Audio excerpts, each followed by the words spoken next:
Yo, what's up, guys? Pragyan here, currently a second year MBBS student at AIMS New Delhi, and welcome back to a new episode of Spilling Out Secrets. And today with us we have Badal. तो एक बार अपने को introduce भी कर दो आप. Hello everyone, myself Badal Tanna. I am from Rajkot in Gujarat. I got a NEET score of 710 out of 720 and my all India rank was 47. तो चलो वीडियो को स्टार्ट करते हैं.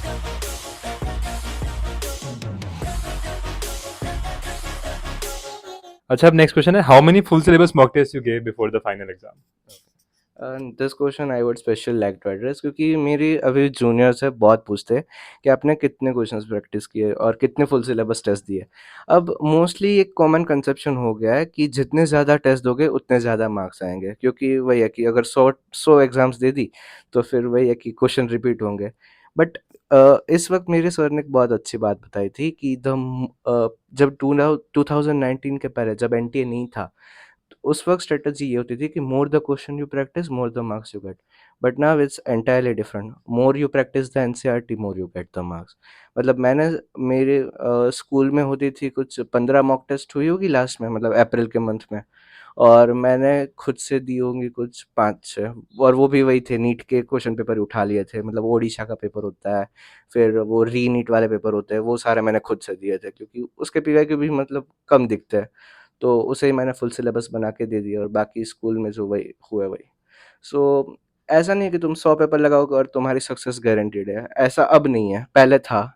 सो एनसीईआरटी मत छोड़ना, एनसीईआरटी होने के बाद जितने फुल फुल टेस्ट दे सकते हो दे दो. बिल्कुल, और पेपर लगाने से पहले यू इंश्योर दिस फर्स्ट कि आपका सिलेबस कंप्लीट और अपने रिवीजन भी कर रखे इनफ टाइम्स. तभी फायदा है पेपर देने का, नहीं तो फिर इट्स यूजलेस. सही है. तो नेक्स्ट थोड़ा फन क्वेश्चन है, if not MBBS what you would have pursued? Okay, मतलब हमारे में क्लासिक 3 स्ट्रीम होती है, आर्ट्स, कॉमर्स एंड साइंस. अब कॉमर्स तो मैं भूल ही गया था, मुझे कॉमर्स में कुछ पल्ले ही नहीं पड़ता था, मतलब मैं सोचता कि कॉमर्स है ही क्या. सो अगर साइंस नहीं then I would go for arts. मुझे पोएट्री पसंद है, राइटिंग पसंद है. So I would make my future in literature if not MBBS. Yeah. Nice. अच्छा, नेक्स्ट है, any tips for error analysis? मतलब देखो, वही होती है कि एक एरर करेक्शन बुक बनानी होती है. अब वो मैंने नहीं बनाई थी और मैं बोल रहा हूँ कि ये बहुत गलत बात है, बनानी होती है. But I think I was lazy enough to not make book. But हाँ, मेरे पास उसका एक सब्स्टिट्यूट था कि जो भी क्वेश्चंस मेरे गलत होते थे, मैं वो क्वेश्चन, आंसर और उसका लॉजिक वो एनसीईआरटी में उसी टॉपिक के साइड में लिख देता था. NCERT is a lot of free space, so utilize it well. So but फिर भी एरर करेक्शन बुक बना लेना, वो लास्ट में बहुत काम आती है. मेरे जो बैचमेट्स थे उन्हें बहुत काम आई थी और even it helped in NEET. और मुझे लगता है कि जो मेरे 710 आया, अगर एरर करेक्शन बुक होती तो 715 या 20 आ सकते थे. सो बना लेना. अच्छा, तुम्हारी दो सिली मिस्टेक हो गई थी क्या? कहाँ पे? कौन सा क्वेश्चन था? मतलब एक हुई थी मेरी फिजिक्स में, जो आरएमएस वेलोसिटी पूछी थी, √3 RT/m. अब वो क्वेश्चन हम मतलब बहुत बार लगाए होंगे, बट वही था कि 3 टाइम्स पूछा था और मैं 9 से मल्टीप्लाई कर रहा था, 16 से करना था. सो या it was a silly mistake, I admit that. और एक केमिस्ट्री में था हीलियम वाला क्वेश्चन, जो हाँ, अभी भी कंट्रोवर्सी है. कंट्रोवर्सी में है. बट मैंने ऐसा क्वेश्चन मार्क किया था जो कंट्रोवर्सी में भी नहीं था, मतलब मेरा पहले से ही गलत था. अच्छा. मतलब कोई भी मतलब सारे बोल रहे हैं हम रिपोर्ट करेंगे, मैंने कहा जितने रिपोर्ट करने को लो, मेरा गलत ही है, फर्क ही नहीं पड़ता. सो या, सो बट वो भी एक एनसीईआरटी का ही था, मतलब एनसीईआरटी की लास्ट हीलियम, जो पी ब्लॉक का लास्ट पेज है उसमें से था. सो शायद वो लास्ट पेज था इसलिए मुझसे छूट गया रीड करने में. सो ऐसी गलतियां मत करना प्लीज. बिल्कुल बिल्कुल सही बात है. नेक्स्ट है, very away from social media during your preparation? Yes, मतलब मेरी स्कूल में it was completely anti phone, anti mobile. तो मतलब सोशल मीडिया को तो, और इवन हमारे टीचर्स थोड़े डेडिकेटेड थे और वो चेक करते थे कि कोई बच्चा सोशल मीडिया पे तो नहीं है हमारा. सो दूर रहना, मतलब it's time waste for at least this 2 years. Afterwards it's up to you. So अभी दूर रहना. बिल्कुल. अच्छा, how did you keep yourself motivated and focused during your preparation? That's an interesting question. मतलब फर्स्ट ऑफ ऑल डीमोटिवेशन बहुत आई थी journey में. तो एक चीज़, मतलब खुद को अपनी ड्रीम कॉलेज में अपना ड्रीम लैब कोट पहने हुए इमेजिन कर लेना. और दूसरा ये सोचना कि why you started this journey, why you started this trail, कि तुम्हें कुछ करना है, तुम्हें अपने पेरेंट्स को कहीं पे स्टैंड आउट करना है, they should feel proud that yes you are जैसा मतलब मेरे साथ हुआ था जब नीट का रिजल्ट हुआ था। पहले आई वाज नोन कि मैं मेरे पापा का बेटा हूँ, अब ये था कि वो मेरे पापा है, so that's a different feeling of all. So yeah मतलब वही याद कर लेना कि तुम क्यों आए थे यहाँ पे, वही। बिल्कुल यार, मतलब काफ़ी अच्छी बात बोली यहाँ पे। So the next one is what did you do in your leisure time during your preparation? कोई हॉबी वगैरह? हॉबीज़ तो थी बट वो हॉबीज़ मैं अफ़ोर्ड नहीं कर सकता था due to some time constraints. मेरी हॉबी थी स्विमिंग, डांसिंग बट वो टाइम ही नहीं था। सो आई लिसन म्यूज़िक मतलब म्यूज़िक पसंद था मुझे। सुनना, गाना नहीं बट सुनना सुनना वाज़ नाइस। सो इट मेरा माइंड फ्रेश हो जाता था बट वही है 10-15 मिनट का ब्रेक होना चाहिए। उससे ज़्यादा फिर उसे टाइम वेस्ट बोलते हैं हम। वही। और ब्रेक तो होना चाहिए, ऐसे नहीं कि तुम कंटिन्यूस पढ़ते जा रहे हो, हाँ। फिर तुम्हारा माइंड एक्टिव ही नहीं रह पाएगा, फोकस ही नहीं कर पाओगे। एग्ज़ैक्टली। बिल्कुल। Next tell us about your paper attempting strategy. My paper attempting strategy was simple. First, I will start with biology, as most of the students would be doing.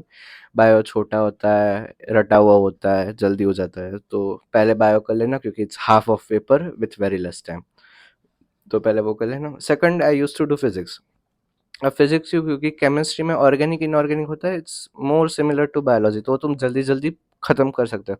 But physics में तुम्हें हर एक question में सोचना है क्योंकि there are many error points you can do in physics. So मुझे लगता था कि मैं वो स्ट्रेस एग्जाम के लास्ट घंटे पे नहीं ले सकता जब मेरे पास मुझे पेपर सबमिट करना है। सो उससे अच्छा जो बीच का टाइम होता था जिसमें मैं 1 आवर 20 मिनट्स तक फिजिक्स को दे पाता था, and last I would go with chemistry क्योंकि ऑर्गेनिक इनऑर्गेनिक हो जाता था जल्दी जल्दी, फिजिकल में टाइम देना होता है। So my strategy was again bio, physics, and last chemistry. और सेक्शन ए और सेक्शन बी का कुछ स्ट्रेटजी? सेक्शन पहले सेक्शन ए ही करो क्योंकि और सेक्शन बी में मेरी एक कॉमन मेंटालिटी थी कि पहले 10 क्वेश्चन उठाओ 15 में से, मतलब देखते जाओ आ रहे ठीक है बट सारे क्वेश्चन रीड करने में अपना टाइम मत बिगाड़ो क्योंकि फिर तुम सोचोगे ये आता था ये कर लूँ कि फिर वो आता था वो कर लूँ, मतलब यू वुड थिंक ये कर लेता तो अच्छा होता बट नहीं, पहले 10 उठाओ, जैसे सेक्शन ए में जा रहे हो वैसे ही दूसरे 10 उठा लो और ख़त्म करो और आगे बढ़ो, मतलब डोंट थिंक अबाउट कि ये अटेम्प्ट करो कि वो अटेम्प्ट करो, भैया। Okay, that's interesting. Now next one is what was your daily routine and how many hours you studied per day? तो मेरे स्कूल का टाइम होता था 7 to 1, तो तब तक तो मैं ऑक्यूपाइड था। 1 बजे 1 डेढ़ बजे मैं घर आ जाता था, फिर 1:30 से 2 तक मैं कुछ नहीं करता था, मतलब खा लेता था, टीवी देख लिया, वही अपना break time. Then from 2 to 6 मेरा फर्स्ट स्टडी सेशन होता था and I used to start with the toughest subject that is physics, क्योंकि जब स्टार्ट करते हो स्टडी अपना माइंड फ्रेश होता है, so we can go with tough subject initially. Then 6 से 6:30 बजे ब्रेक ले लिया, बस कुछ खाना खा लिया, म्यूज़िक सुन लिया, भैया। फिर 6:30 से आई थिंक 8:30 तक मैं केमिस्ट्री करता था, सेकंड मोस्ट ऑफ सब्जेक्ट। मतलब कोई अगर टेस्ट आ रहे हैं शॉर्टली तो उसका प्रिपरेशन हो गई, या फिर पिछली बार जो करवाया था वो रिवीजन कर लो। And then 8:30 to 9 was my dinner time in my family, so dinner हो जाता था। And then 9 to 11 11:30 I used to do biology, and biology I used to do day to day, मतलब जितना हो रहा है उस दिन बायोलॉजी ख़त्म करो, बैकलॉग लगाओगे बायोलॉजी का, बायोलॉजी बिगड़ जाएगा। सो डू बायोलॉजी, तो 9 से 11:30 और फिर 11:30 बजे मैं सो जाता था। अब मैं नाइट आउल नहीं था, मुझे रात को पढ़ना पसंद नहीं था।